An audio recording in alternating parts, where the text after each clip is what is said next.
നമസ്കാരം. എൻ്റെ ഈ കുഞ്ഞു ചാനലിലേക്ക് ഏവർക്കും സ്വാഗതം. ഇന്ന് 2026 അവിട്ടം നക്ഷത്രത്തിന് എങ്ങനെയെന്നും അവരുടെ പൊതുവായ സ്വഭാവ സവിശേഷതകളുമാണ് ഞാനിവിടെ പറയാൻ ഉദ്ദേശിക്കുന്നത്. എൻ്റെ ഈ കുഞ്ഞു ചാനൽ നിങ്ങൾക്കെല്ലാവർക്കും ഇഷ്ടമാവുകയാണ് എങ്കിൽ, തുടർന്ന് ഇങ്ങനെയുള്ള വീഡിയോസും കാണണം എന്ന് താല്പര്യമുണ്ട് എങ്കിൽ എൻ്റെ ചാനൽ സബ്സ്ക്രൈബ് ചെയ്യാനും ബെല്ലൈക്കൺ എനേബിൾ ചെയ്യാനും മറക്കരുതേ. 2026 അവിട്ടം നക്ഷത്രക്കാർക്ക് പൊതുവെ ഗുണകരമായ ഒരു വർഷമാണ്.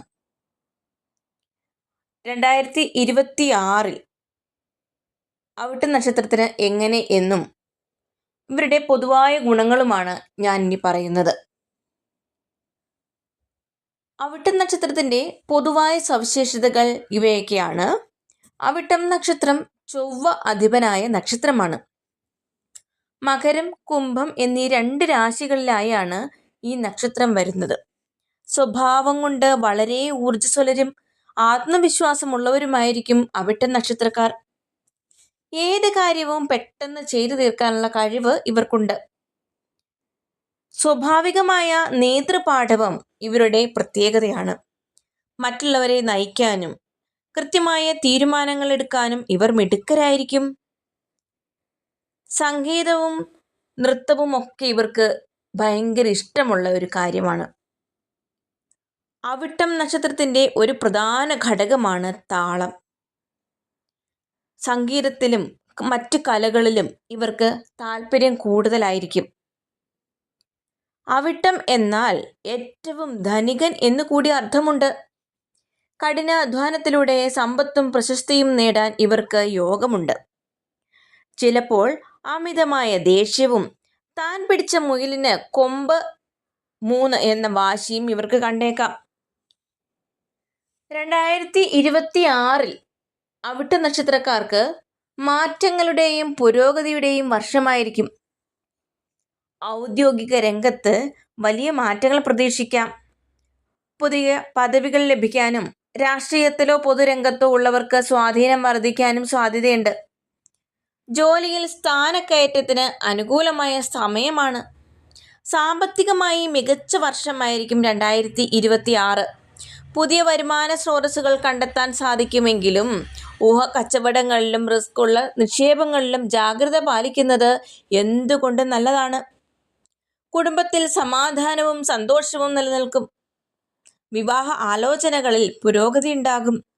പങ്കാളിയുടെ ആരോഗ്യകാര്യത്തിൽ അല്പം ശ്രദ്ധ വേണ്ടി വന്നേക്കാം.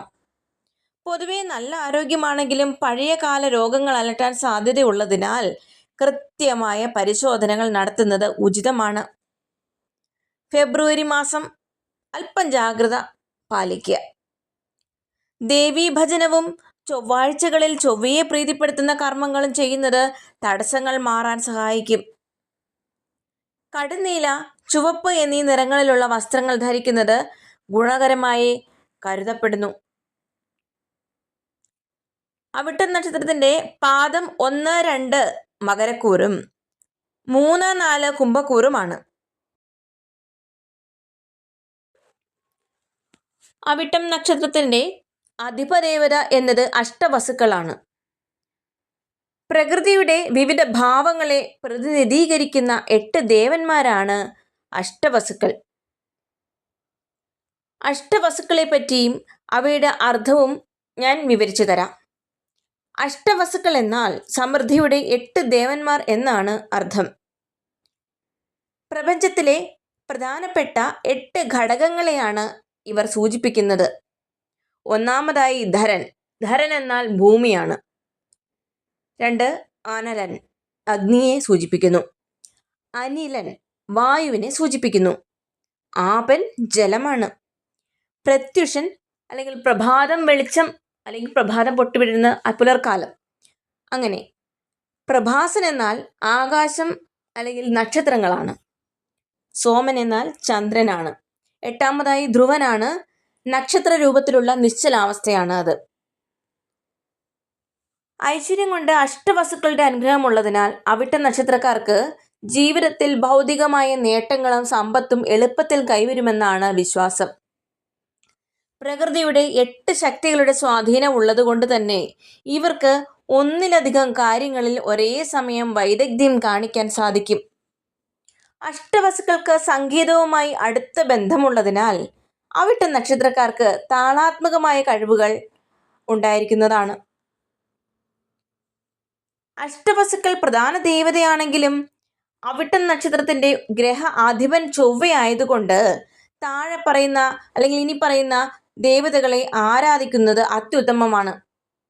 സുബ്രഹ്മണ്യ സ്വാമിയെ ഭജിക്കുന്നത് ചൊവ്വാദോഷം മാറാനും ധൈര്യം സംഭരിക്കാനും ഒക്കെ നല്ലതാണ്. ഭദ്രകാളി ദേവിയെ ഭജിക്കുന്നത് തടസ്സങ്ങൾ നീങ്ങാനും ഐശ്വര്യത്തിനും അത്യുത്തമമാണ്.